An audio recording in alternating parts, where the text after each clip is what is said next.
Hello again. Wanted to put a short video together to share with you some of the recent enhancements we've made to the portal. The enhancements fall in a couple of areas. We've introduced exit strategy for exit strategies for performing notes, and we've also improved on some of the reporting for some of the exit strategies as well as payments. So let's start with exit strategies. So in order to get to exit strategies, you would need to first from the home page select My Dashboard page.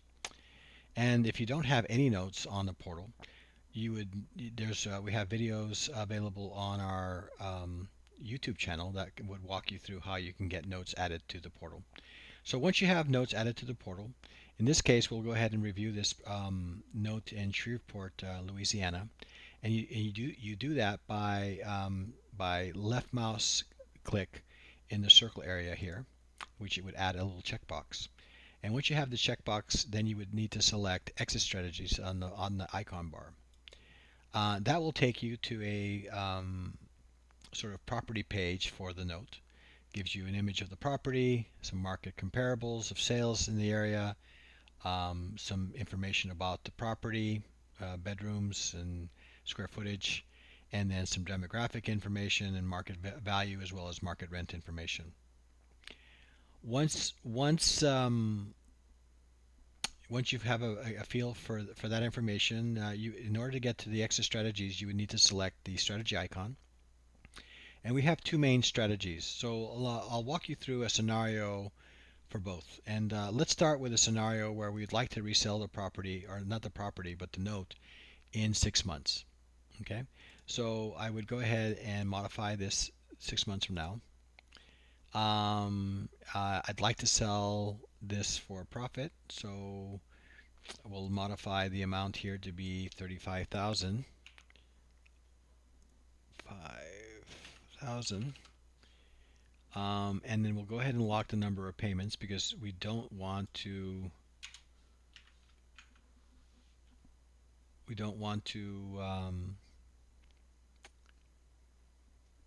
change the number of payments. We're not selling a partial, we're selling the full note here. So basically it amounts to what effective yield would I need to enter here to secure a sale price of 35,000. So we know it's not going to be 11.42%. It's going to be something less than that.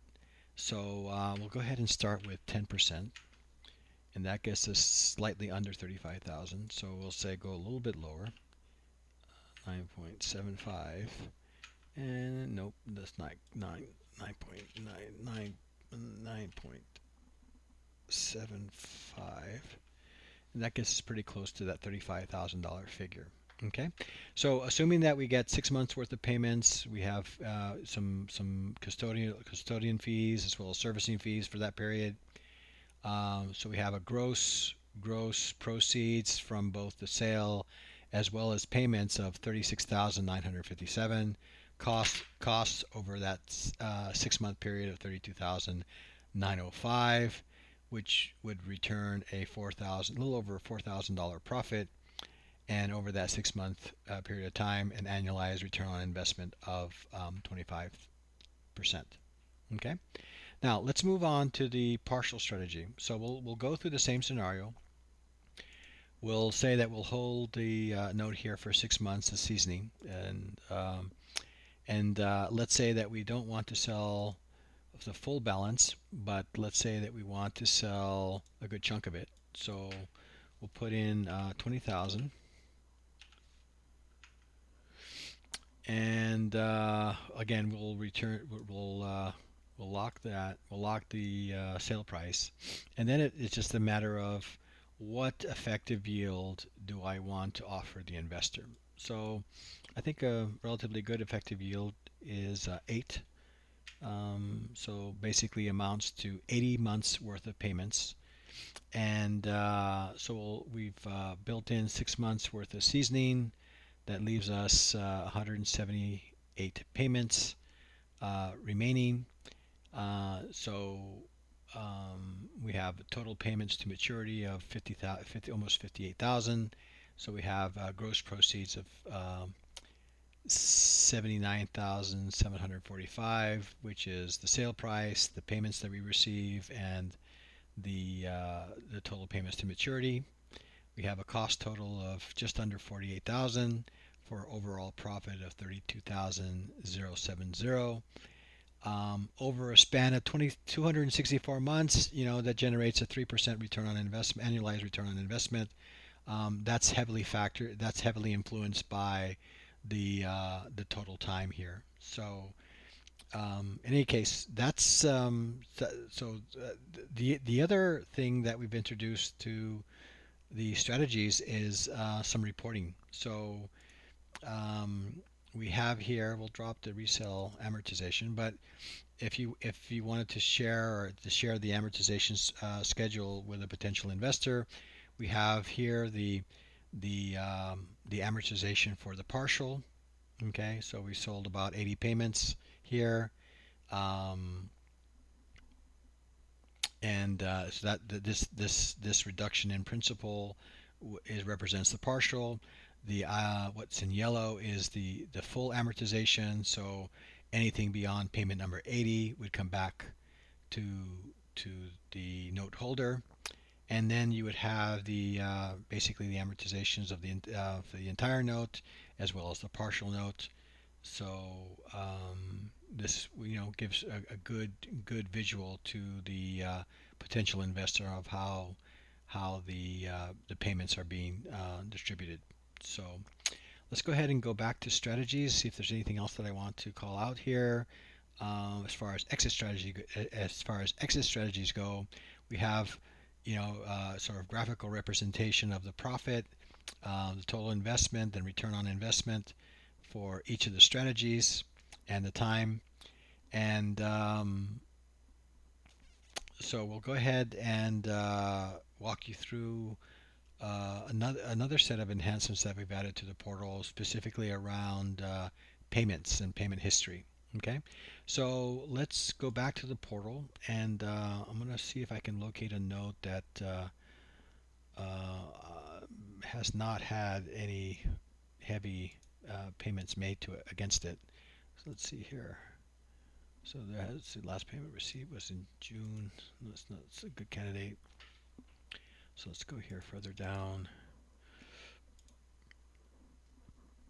This is also not a good candidate. Let's go to the last page here. See, go one page prior, and go here. And yeah, this is a good one, the one in Hillsborough. So Hillsborough, which was I think the third page.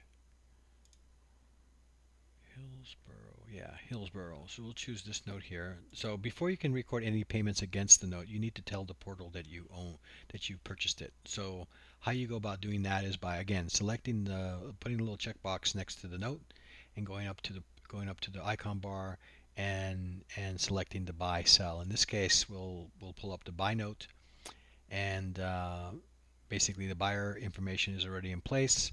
We'll go ahead and click on save. So we'll go back to ownership here, and we'll find this Hillsborough note, which is listed here. And at this point, what we want to do in order for me to share some of the enhancements we've made on reporting around payments, we'll need to apply some payments to this particular note. So the way you go about doing that, again, is selecting the checkbox next to the note in question, and going to the record payment icon. That will bring up the record payment form. So notice that hasn't been a payment made, at least from the portal's perspective, since 2016. So we'll go ahead and start to record some payments. 3, 4. Now let's say that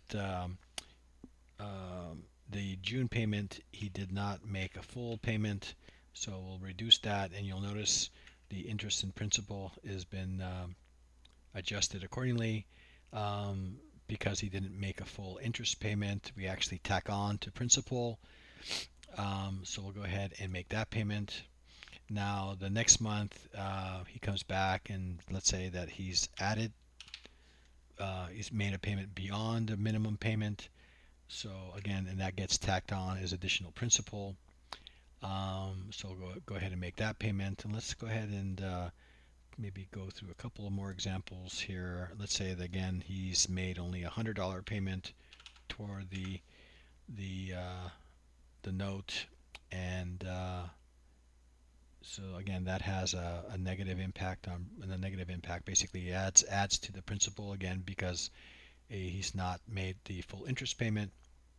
So and then we can go ahead and make that payment. So we'll finish out the year here by making regular payments all the way through December. And now we've built up enough history here to create some meaningful reports, and this is where we come into some of the enhancements we made to the portal. So you can get to the payment history one of two ways. You can get to payment history from the record payment form itself, okay, and you'll see that we've made some payments here for this Hillsborough property, and this is just the general payment history. Okay, it gives you the date, the amount that was paid. Um, that's yeah, the payment date and the amount that was paid.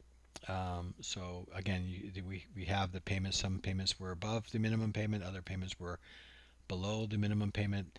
Now, if you wanted, if another the other report that we've added is the percent of full payment report. So if you click on this tab here, you'll get a history of the number of times the borrower has made a full payment. So let's go back here and see. Okay, so I think the June payment was $250. Okay, so the June payment was obviously less than the full regular payment amount. So we can go to the percent full payment report, and you see that we have 76% reflected as the payment made. So basically 24% less than what was required for a full payment. Okay. Now in July he came back, and I think if I'm not mistaken, we added 400. So that was a little over $70, close to $80 um, above the minimum payment. So that will have obviously a positive impact on the percentage that we have here for July. Instead of 100%, it's we have 122% since he paid over the minimum payment. Okay. So those are a couple of things, a couple of reports that we've added. Now each of these reports can be exported. So if you wanted to come up with a full disclosure package for a potential investor, you could provide both the payment history report as well as a full payment report just to give some visibility on how well the borrower is making his payments. Okay, now we'll go ahead and cancel that. And one other thing that I wanted to call out here is the moment you start to record payments that are less than um, we'll go ahead and refresh the page here. Let's see what we're seeing here. You'll notice that let's go back to this own report here. Let's see if I look for this Hillsborough. Let's see, search. Yeah, we'll find. Let's locate this Hillsborough report. So you notice that at the moment you start making payments that are less than the minimum amount, then the note type flips from performing to subperforming. You can The portal will automatically change this from subperforming to performing once it sees that you've recorded 6 consecutive payments, and there's preferences where you can modify that to anything you like. If 6 payments is not what you would want to use to flip the note from performing to subperforming, or subperforming to performing, you can go ahead and modify that in preferences to your desires. Okay, so I think with that, I think that's a good rundown some of the recent enhancements we've made to the portal. Hopefully you found this helpful. I'm super excited that some of the changes we made to the portal, hopefully you feel the same. We'll be putting some more videos onto our channel here in the near future, and also we'll be adding new features to the portal here in the near future as well. So all for now, and thanks again.